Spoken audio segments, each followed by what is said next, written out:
Hey, what is up guys? Welcome back to the channel and welcome back to Gran Turismo 7. So today's video is going to be something a little bit different. Instead of a tune built for single player and grinding money, it's actually going to be a tune built for Daily Race C. So it appears that Polyphony are kind of experimenting with Daily Race C, with last week having dynamic weather and just being, a little bit different from the norm. They've gone full-blown different this time around with a Daily Race C catered towards tuning, PP limits, horsepower limits and weight limits. It's divisive, but I'm absolutely loving it so far. So here you can see this is your kind of limitations. You've got to run sports tyres, so all compounds are sports.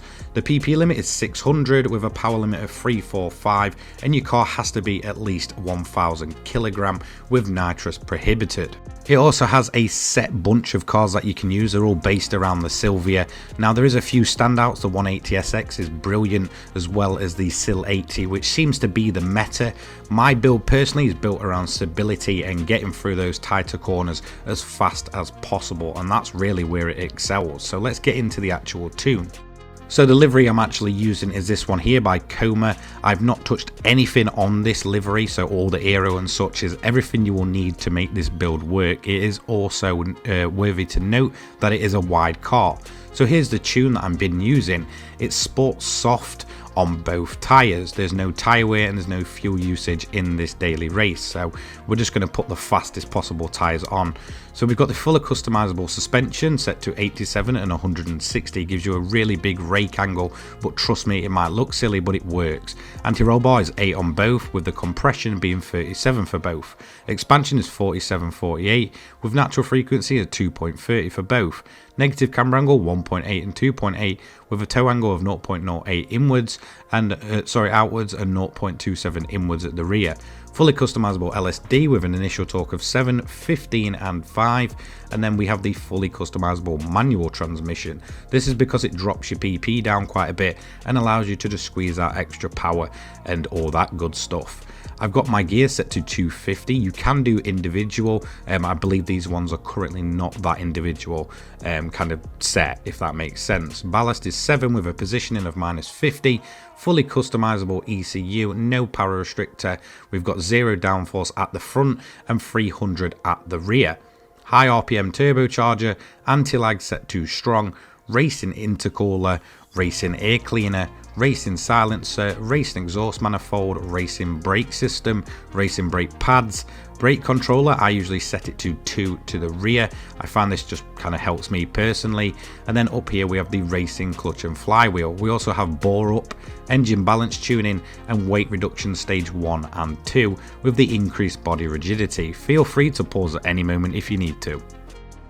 So this car is built for complete stability. Now there is quite a few other cars that can be taking part, and I have found that in a straight line I was actually using the wrong turbocharger. I was using the medium, so I set my fastest lap on a high RPM turbocharger, and then when I was racing I thought, okay, my straight line pace is completely gone. Now I am still finding that I'm a little bit slower in a straight line. I'm not sure if this is down to possibly engine swapping or anything like that, but through the mid sections and kind of, just as you get into the curves at the beginning, I'm much quicker there. I'm finding myself ridiculously fast through there. In terms of, assists and such, I'm running none. There's no real need to. I'm finding a lot of other people are losing the rear ends and ending up in the barrier, where I'm able to, push as hard as I can through these sections. In terms of gear ratios, you can really set them up yourself, and you can really play around with this tune. Now I'm around I think about 2 seconds off the fastest current time, and I'm actually 28th in the world at the current time of making this video. So there is a lot more potential to get out this build. I'm just struggling really where to find it, hence why I've kind of gone for a full stability build instead of going for maximum power. So where I'm losing a ton of time in the straight line, I'm actually finding that through the corners and such, I'm just ridiculously fast there, and with Suzuka being the way it is, it's quite difficult to get a proper overtaking move done. So if other people are making mistakes and going off wide and you find yourself in the lead, to be quite honest, you can quite easily defend and use that advantage through the kind of corners and the slower corners and the medium speed corners to basically just pull away, and that's really where I was finding my advantage.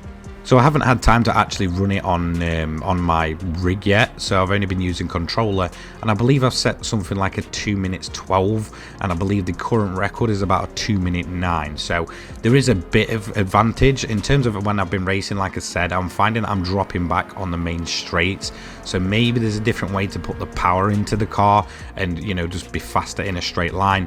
But then again, when I was running in the events and I've actually gone in to race this, I accidentally had the medium RPM turbocharger with even more ballast on it, so yeah, it might have been there where I've been going wrong. So the one lap potential for this car really is there. I would say the Sileighty is definitely the meta. The 180SX is also very, very good. So I am going to be playing around and trying to find a tune for that car, because I feel like, again, that's a car that has a lot of potential in there. Now, one thing to note, and I feel like this is where like it's very, very divisive, is the Sileighty isn't actually in the used car dealer. So if you haven't got one, you can't really build this car, which is a massive shame. So I would expect it to come sometime this week. In fact, I personally feel like all the Silvias should at least be in there at some point this week. This should allow people to play around with different builds, other people to, you know, join in whatever the meta car really ends up being.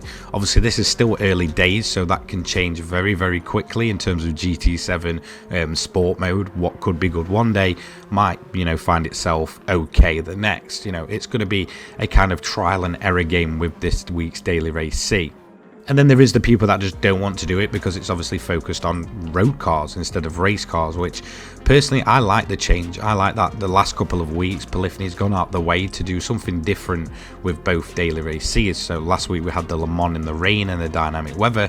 This week we've got a full-blown tuning event with road cars, and I feel like it's really going to allow for some interesting builds to, you know, come out throughout the week. Obviously I will try and make as many different builds as I can, but like I said, currently it's looking like the Sileighty is pretty much unbeatable, bar maybe the 180SX, which seems to have a ton of tuning potential as well.